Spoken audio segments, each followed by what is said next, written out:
Totally Wired, Artists in Electronic Sound. The music of yesterday may never be the same. The music of tomorrow may be sounds we've never heard.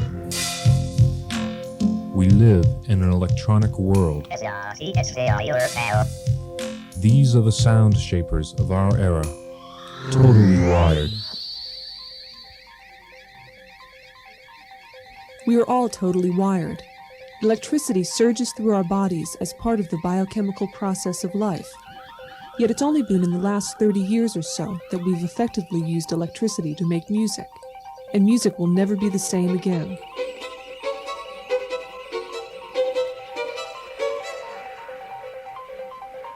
Electronic sounds surround us and invade our consciousness whether we want them to or not.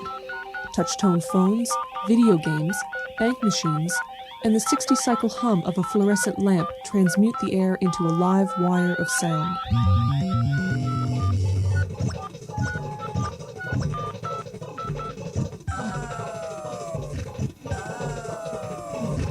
God's attitude towards immorality has always been severe. Why? Because God doesn't want us to have any fun? Absolutely not.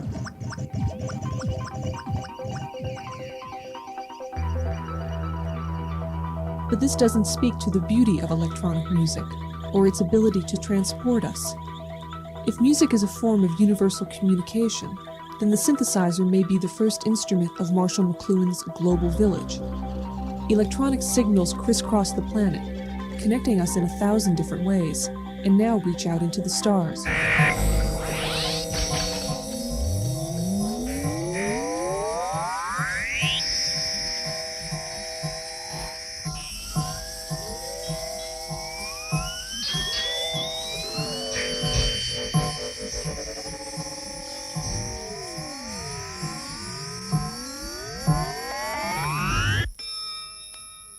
Karlheinz Stockhausen, one of the most influential musical figures of the 20th century, looks to the new musicians to plug themselves into the beyond, to bring a sense of ritual back into music by unveiling the inner workings of sound electronically. And insofar, we can see a spiral movement of history, of man leaving this original meaning of music being a language of the gods, and a language of the gods that is translated and transmitted to the human beings, and of the one who transmits the human feelings and the human experiences to the gods through his music. This role of being a mediator between worlds, through the medium of sound and of rhythm in general, that this must be again developed and very artfully learned, taught, after this long period of going away from that function and becoming an entertainer and a clown and a monkey of some people who are paying, some artists who are able to play the clarinet. So the musician is moving back to a very dignified role, where the society really needs him as a medium. Using electronically generated sounds in tape manipulation, Stockhausen has created pieces like Telemusik that he calls a universality of past, present, and future, of distant places and spaces.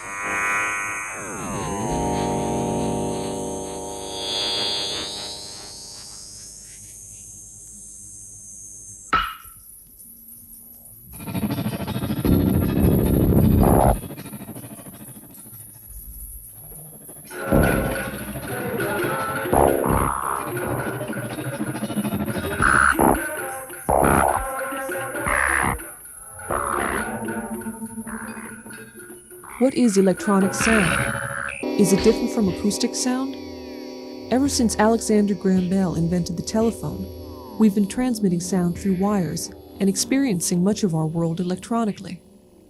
My voice and the symphony orchestra you listen to on records are as electronic as the latest synthesized opus. Jazz pianist and synthesist Chick Corea had to grapple with these concepts when he went from pure acoustic improvisatory jazz into synthesized high-volume fusion. The only times you can experience getting out of that world for a moment will be the occasional concert you might go to, hearing some musicians play with absolutely no microphone or speakers around, which is rare these days, even with classical music. But most of the music the planet experiences is electronic. Speakers, speakers, speakers. I mean, we hear music through speakers, and that's basically what's happening. It's an electronic music world, so we might as well get it together and make it very aesthetic and beautiful and happen nicely, because that is the mechanical operation at the moment.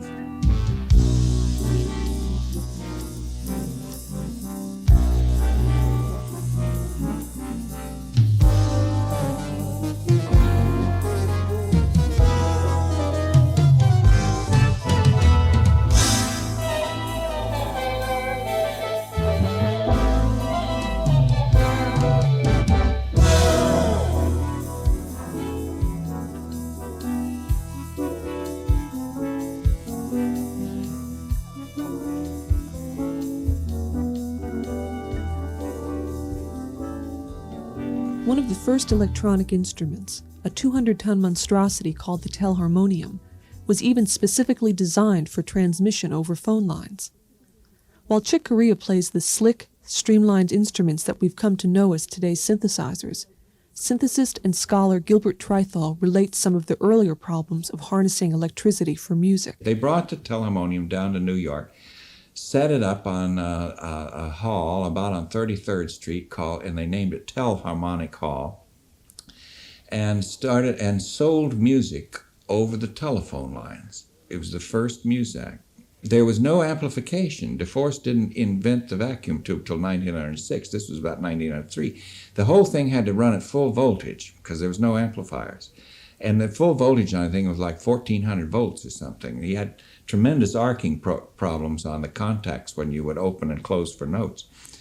And so they put that over the telephone line to subscribers. They were playing mostly light classical music, Grieg transcriptions and so forth. It was a 2-keyboard thing. Didn't look much different than some of the modern synthesizers. And the voltage was so high that it induced the music in parallel lines, which weren't supposed to get the service. So people would be trying to make a telephone call, and the telharmonium music was coming in on the telephone. So that's what drove it under. So many complaints and everything. It went into bankruptcy, the whole corporation, for doing this thing, and all the thing was junked and sold for scrap metal.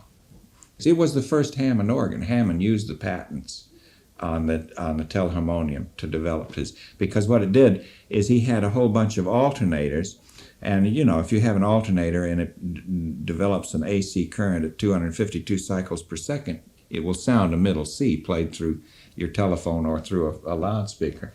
And it was additive synthesis, so he had all that. He had all the 12 fundamentals, and then on the same shaft, but wired differently, he had the overtones, you know, twice 252 and 3 times 252 and so forth on. And then a whole series. His biggest problem was mixing all this stuff, 1,400 volts each, you know. It was like a power plant back there. I'm sure it must have smelled like an ozone factory, you know, like a Lionel train set always smells, because of all the arcing. Every time you changed notes, there would have been an arc, and every time you changed tone colors, there would have been a tremendous switching apparatus to mix different overtones. There were several other instruments between the telharmonium and the Moog synthesizer: the theremin, the Owen Martineau, the Boda mellochord, and even the Hammond organ. But it wasn't until Robert Moog came up with his modular, voltage-controlled synthesizer that electronically made music became a functional reality. The synthesizer and Moog were synonymous throughout the 60s and 70s, and now he's a part of the latest development in the ever-changing face of electronic technology, the move from analog to digital synthesizers. You'll hear these terms frequently during Totally Wired, so listen close as Moog explains what they are. An analog circuit is a circuit that vibrates electrically in the same way as a string vibrates or a column of air vibrates mechanically. that the electrical voltages inside the circuit actually change smoothly and produce waveforms. Now, in a digital circuit, there is no smooth variation. There are little circuits that go on and off and count. But in their counting, they produce points that can be assembled into a waveform. You can actually compute you can approach a smooth waveform, something our ear hears as a natural sound, by a series of points that are very closely spaced together, in the same way as say a TV game produces an image which is really made up of dots, but if you get far enough away, it looks like a curved line. So using digital technology allows very accurate and very fast computation of points, and if these points occur in time, in the right place, and with the right complexity, they can be used in the same way as a waveform to make a sound. Moog created the synthesizer and made it financially accessible, but it was Wendy Carlos and artists like her who extracted the music from these mazes of wires, circuitry, and patch cords. But I think you have to realize that the medium of electronic music is a medium. It's not a style. And I think people didn't realize that then. And even now, for one reason or another, people still haven't got that clear in their minds. It's the organ, it's the orchestra, it's the rock and roll band, it's the synthesizer. Just so, no more, no less. It was Wendy, better known as Walter Carlos in the 1960s, who exploded the synthesizer into popular consciousness with the record Switched on Bach, and made us think that the synthesizer could, in fact, be like an orchestra. Electronics weren't just bloops and bleeps in avant-garde scores and science fiction movies. Suddenly, the synthesizer was twittering like trumpets and sawing like strings. So I don't apologize for the actual attempt to imitate on Switched on Bach, but for me it was merely a vehicle for expressing to the audience my desire to show them that here was an instrument that here, as a performer and an orchestrator and arranger, I could actually play for them using all the things that they want to hear from their music. And apparently they agree. That's the reason it was probably so successful. It was they were dying to want to like electronic music, and they were open for anything to come along that had the missing element, which I feel was performance practice. And I probably would have never achieved it if it hadn't been that I had stumbled into working with Rachel Elkin, who, being a performer and a vocalist, and she didn't even know she was forcing this idea onto me where I seemed to have been closed. Well, in any case, the two of us came together and synthesized within each other this point of view that later was the point of departure for all the rest of the records.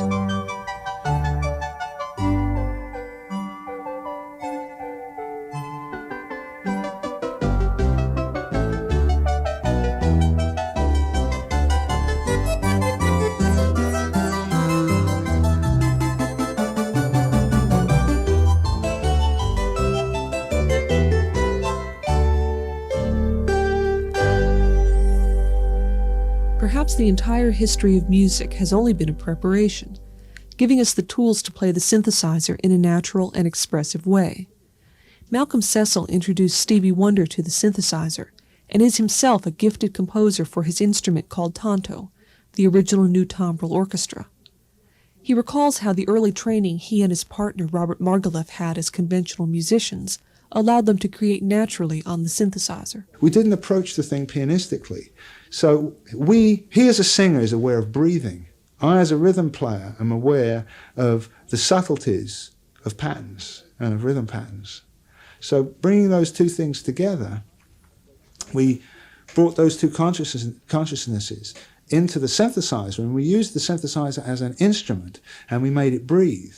Half the problem with a lot of the stuff that I've heard since that time is people who are pianists think just because the synthesizer is a keyboard-operated instrument that they can play it. And most keyboard players don't breathe when they play. They don't have to breathe to play, so they play long, continuous lines, and the listener is led into holding his breath.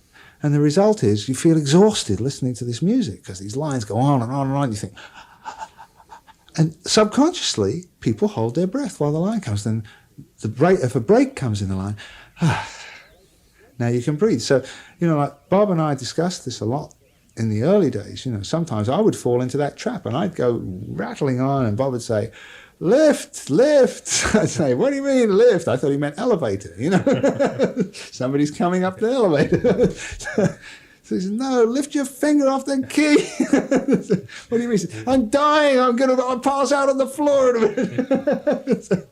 So he was very conscious of the breathing. And on the other hand, when he would go in and set up these patterns that would go on, I'd say, Bob, you're driving me crazy, that you're boring me out to death. Introduce some variation of some description, change the tone color, change the attack, change something. It's driving me crazy. It's going dunga dunga dunga dunga dunga dunga dunga dunga dunga, batting into my head, and I can't deal with that. So we both brought those two consciousnesses to the synthesizer and to the instrument and to our music.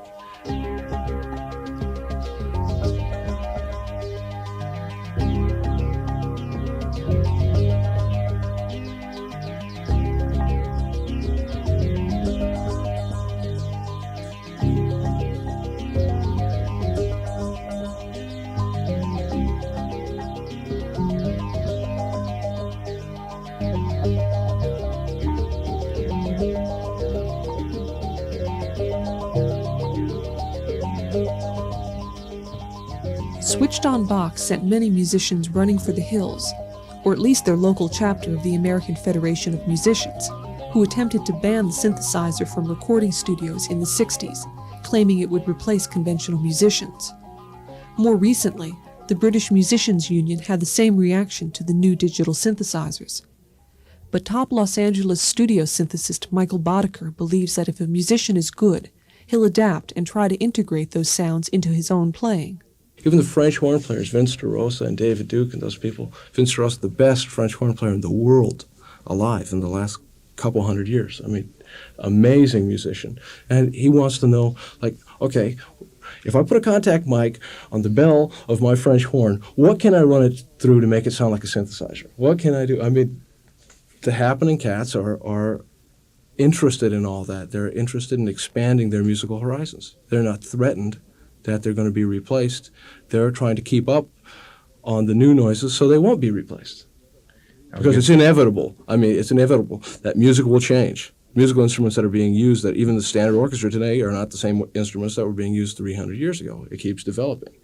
And in a few years, the computer synthesizers, I hope, will get to a point where they can be useful on records so that we don't have just the analog synthesizer sounds. Not that we've exploited all the analog synthesizer sounds, but there is becoming a large vocabulary of analog synthesizer sounds that gets repeated, and it has a history now. And being on the vanguard of what was analog synthesizer noises, I want to be on the vanguard of computer synth noises so that we can do stuff that's the first time. It's the first time anybody's ever heard a noise like that on a record.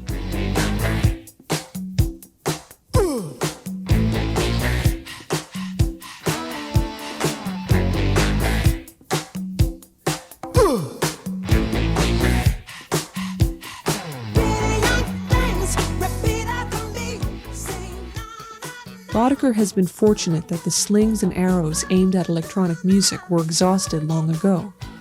Even the idea of computer music is widely accepted. But composer Charles Dodge remembers when the term computer music was usually invoked as an insult to a composer. That's actually not, that was not a unique experience in those days. I can remember being on a panel discussion at a college in Connecticut in the late 1960s and having a similar reaction to what we were doing pervade. That, what you're doing could be done very much more simply other ways, but what you're doing isn't worth doing anyway.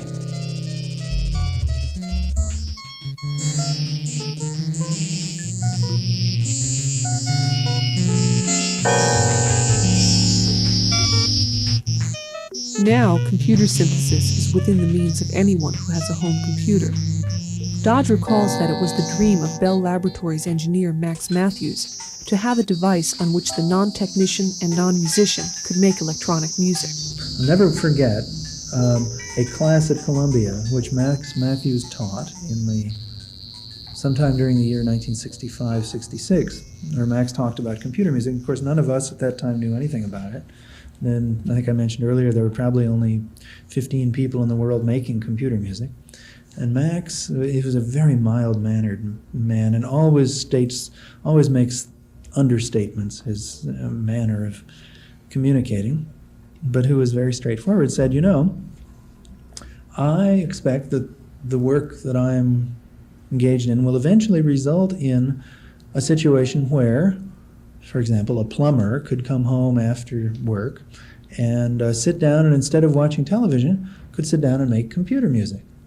And I'm sure to a person, everybody in the room thought Max was completely daffy to be so out of touch with the realities of music making. And of course what it amounted to is that he was very much in touch with the realities of the future of digital computers, and realized that within, 17 years ago that he made that statement, within 2 decades, the technology would be available for a plumber, gosh knows, to come home to an Atari computer or an Apple computer and sit down and with a special attachment to it, make music of his own composing. And so Max's dream of 1965 is a reality today. Of course, not everyone was pleased with Matthews' idea, including Otto Luning, a composer, an early pioneer of tape music, and a founder of the Columbia-Princeton Electronic Music Center. One engineer told me one time he's going to work until he's got a machine so that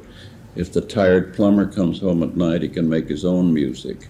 And my comment always was on that. I used it as a foil in a lot of talks. I said, and he would make his own music, and it would sound like the music of a tired plumber who came home at night, late at night, which is all right too, but I don't expect him to necessarily go through the Diabelli variations with me before he fixes my toilet.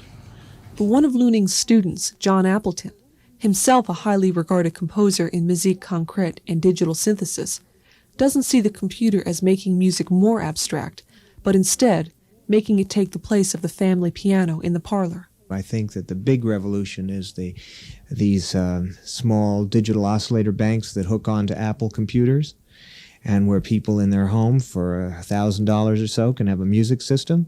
And if they're experimental or exploratory in nature, if these people are, they will begin to discover all the new possibilities that exist. And there's going to be much more of that, because as the costs go down, people are going to have home musical systems that are very sophisticated. And that will return us to where we once were in this culture 1,000 years ago, where if you wanted to hear music, you made it up yourself. You made your own music. And I think we could return to that. I program my own computer, beam myself into the future. The German group Kraftwerk believe that acoustic instruments are already obsolete.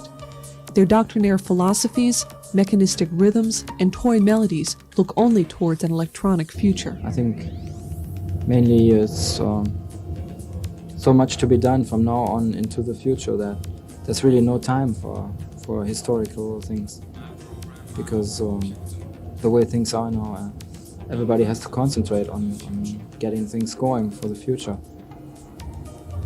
Otherwise, there's not going to be a lot of future happening. But other artists seek out a meeting ground between art, technology, and life, and use words and music to place themselves in the electronic evolution that is changing this era. John Fox, a founder of the British synthie-pop group Ultravox, and now a solo artist, has chronicled our modern alienation and attempts to become more connected. And the idea of systems of romance was that I was interested in systematic music and systematic ways of making music, as well as more instinctive ways as well, and I was interested in a kind of romance with technology and with the present day world. So I just put that together into that it's meant to be a kind of paradoxical title in a sense, systems and romance. There's a kind of tension between those two words, which makes it an interesting couple of words, I think.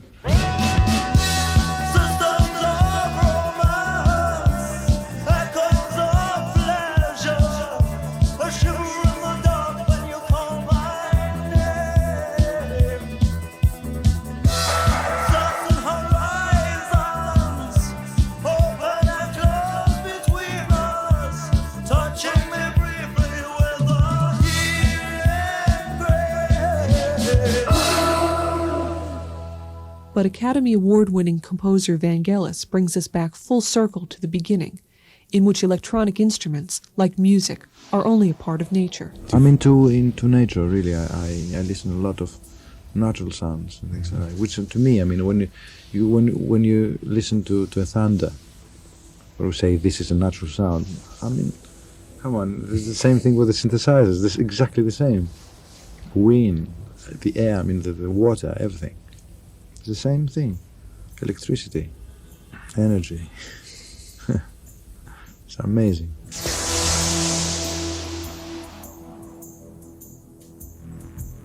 Synthesizers and electronics have changed the way we make and think of music, and now the music is making us change the way we think of electronics. Being a virtuoso of the fingers is no longer enough. An artist must also be a virtuoso of the mind and heart. The full realization of how electronic instruments change music won't be apparent for another few years. In that time, the first generation of musicians to play the synthesizer as their very first instrument will begin making records. Do-it-yourselfer Craig Anderton thinks it will result in a totally new kind of music. Synthesizers were first used for weird sound effects and simulating other instruments. Now it's getting to the point where synthesizers are accepted as instruments in their own right, and you hear a bass sound that's very trebly or bright and synchronized with the drums or something, and you don't say, oh, that's a synthesizer trying to be a bass. That's a synthesizer. It's its own sound. And it's going to be the people who are 15 and 16 and 17 years old right now who are going to be creating those new sounds. They'll be comfortable with the machines. They already recognize that synthesizers have real limitations. They're working the stuff out on their tape recorders at home. We've just heard from a handful of the 37 artists in electronic sound who have become totally wired. In the next 25 episodes of Totally Wired, we'll hear from classical pioneers of electronic music like Otto Luning and Stockhausen, as well as the newest synthie-pop darlings, taking the advances and philosophical concepts of the last 30 years and turning them into popular music. And we'll hear from the new artists who blur the boundaries between classical and rock music, distilling it through a cauldron of electronic instruments. Join us for the next 25 episodes of Totally Wired as we journey into the new music and consciousness of the artists in electronic sound. Totally Wired, Artists in Electronic Sound, was produced by John Diliberto and Kimberly Haas for radio station WXPN in Philadelphia. Funding was provided by Sequential Circuits Incorporated, makers of electronic keyboard instruments, Yamaha Corporation, makers of electronic and acoustic instruments, the Pennsylvania Humanities Council, and the Pennsylvania Council on the Arts.